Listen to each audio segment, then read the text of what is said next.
Information security license compliance, thoughtful service accompanying throughout the process. Kaldero. Kukunin ko yung kaldero na. Mga mima, ang lala nito, nakakaloka. Bakit kaya ang dami-dami ng mga nagsulputang mga online lending platforms na hindi naman kilala? Yung tipo bang parang mga kabuti na bigla na nagsulput dyan sa tabi-tabi? Yung mga tinatawag nating mga fly-by-night or unregistered online lending apps or mga platforms, nakakaloka.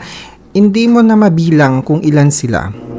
Meron yung mga ola na nanggagaya ng mga legit na mga online lending platforms. Meron din naman yung may mga fly-by-night ola na nanggagaya ng mga legit na mga ola talaga. Meron din pong mga fly-by-night na bigla na lang sumulpot sa Play Store or App Store na hindi mo alam kung saan nanggaling kasi nga hindi kilala. Diba katulad nito? O bago natin na ipagpatuloy ang pagre-review at pagkikilatis dito sa mga fly-by-night na mga jola, sa mga baguhan pa lang po sa aking channel, maraming salamat sa pagtutok sa inyo. Tayo po ay nagre-review ng financial products and services including credit, savings, loans at mga jola. Di ba may nagtanong sa akin, ano po ba ang jola? Ola po iyon. In-exaggerate ko lang po in a manner na matatawa kayo. Charot. Anyways, eto, sa mga hindi pa po nakakapag-subscribe, mag-subscribe na kayo. I-click nyo yung subscribe button at kung nakikita nyo itechuar yung bell icon na to, paki-click na rin yan, yung bell icon, para every time naman na magkakaroon tayo ng mga bagong video na ilalabas, kayo ang unang makakanood. At tayo ay maghimay-himay na. So, ang tawag dito ay banga. Pangalan, parang nakakatawa na. Banga. Siya si Banga. Is it Banga or Banga? Banga loan. O, diba? As you can see, Banga. It's giving scammer. Banga loan. Nakakaloko may ganyang ola. Banga. O, diba? Sabi niya dito, rest assured to borrow, rest assured to spend. Adopting the same level of data encryption technology as banks, we comprehensively safeguard your personal... Ano ba, hindi ko makita. Ang liit ng ano. Ang liit naman ng letter. Okay. Safeguard your personal information and fund security. The loan is transparent and there are no hidden charges. Yun yung sinasabi niya. Oh, may sinasabi pa siya dito, flexible credit limits and transparent rates. Taray. Fast approval, lightning, fast payment. Ano daw? Information security license compliance, thoughtful service accompanying throughout the process. Easy to operate and simple process.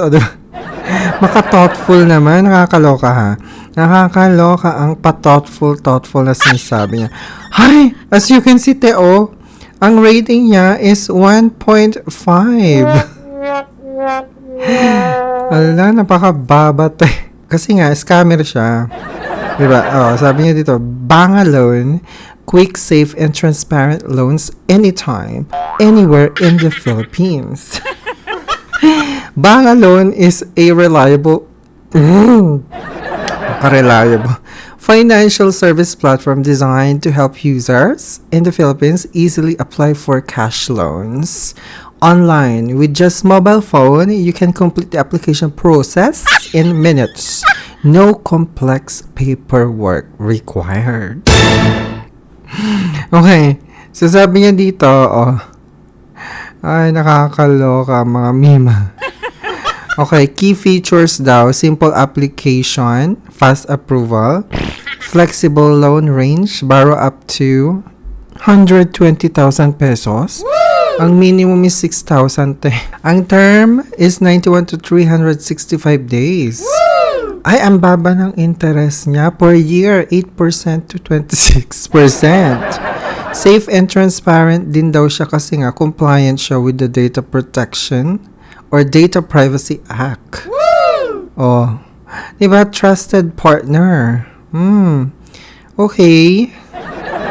Bakit daw si Bangalone? Why choose Bangalone? Kasi nga maraming laman yung banga. Alam mo yung bang ibig sabihin ng banga sa Ilocano? Banga is the banga, na yung kaldero. Kaldero. Kukunin ko yung kaldero na. Pero, etong kaldero namin, medyo social pa ng konti ha. Hindi yung pang Ilocano talaga na yung parang ancient na banga na kaldero, yung sinauna. Yung alam mo yung clay, yung para siyang pot talaga, yung clay pot na, yung gawa talaga siya sa clay pot. Yun talaga yung banga. Yung banga namin ganito.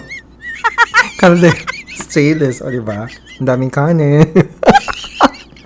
Pero yung banga na talagang originated sa Ilocano, Ilocos, yun yung gawa sa clay pot. O diba, nakakaloka, may pinanggalingan yung pangalan ng Ola na ite. Nakakaloka. Okay, quick and secure loan processing daw siya. Transparent fees, no hidden charges. 24/7 customer support, built with financial safety in mind. Okay. Alam mo, napagod ako sa kakabasa dito sa mga sinasabi niya dito. Ang dae-dae, pero for sure, kuno-kuno lang siya, mga peking Ola lang to, mga ano lang talaga siya. Mga nangangalap ng impormasyon. Sabi niya, if you have questions or concerns, please reach out to us. Ayan yung email pa niya, oh. Hala, ang kanyang address,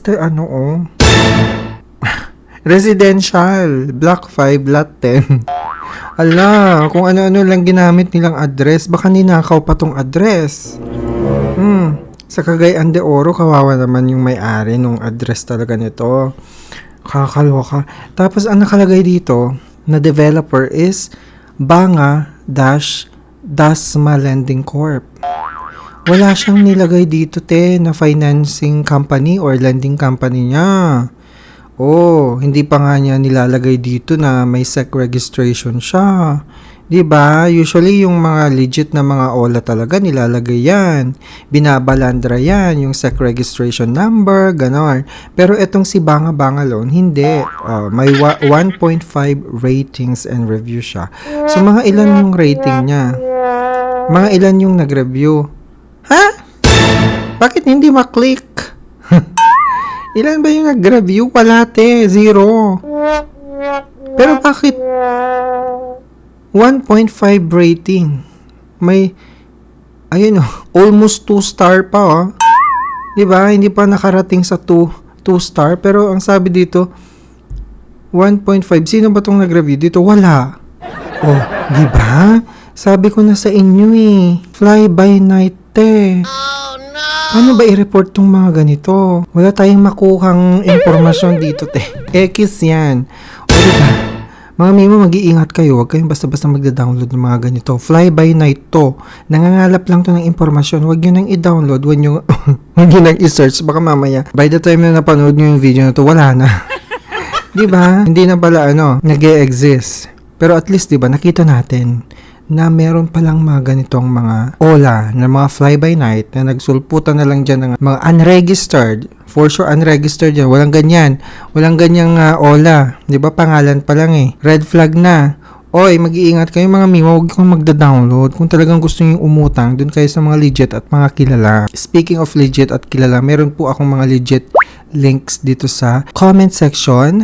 Puntahan nyo lang yung pinned comment. Mamili lang kayo dyan ng mga gusto nyo utangan na pang emergency loan, urgent loans, cash loans, mga alternative cash loan options. Hindi niyo siya gagawing regular loan kasi good as emergency cash loans lang po sila. By all means, consider nyo. Kasi kung talagang nangangailangan kayo ng kaperahan, di ba? Why not try? Kasi tried and tested na tong mga ito at kilala sila. SEC registered. Mga legit. Wala kayong masasabi sa kanilang legitimacy. Talagang makakatulong sila para maibsan yung mga kakulangan sa pang-araw-araw, hindi ba? Anyways, maraming salamat mga Memoria. Don't forget to subscribe at mag-iingat sa mga ganitong mga fly-by-night Ola. Till our next video. Babush!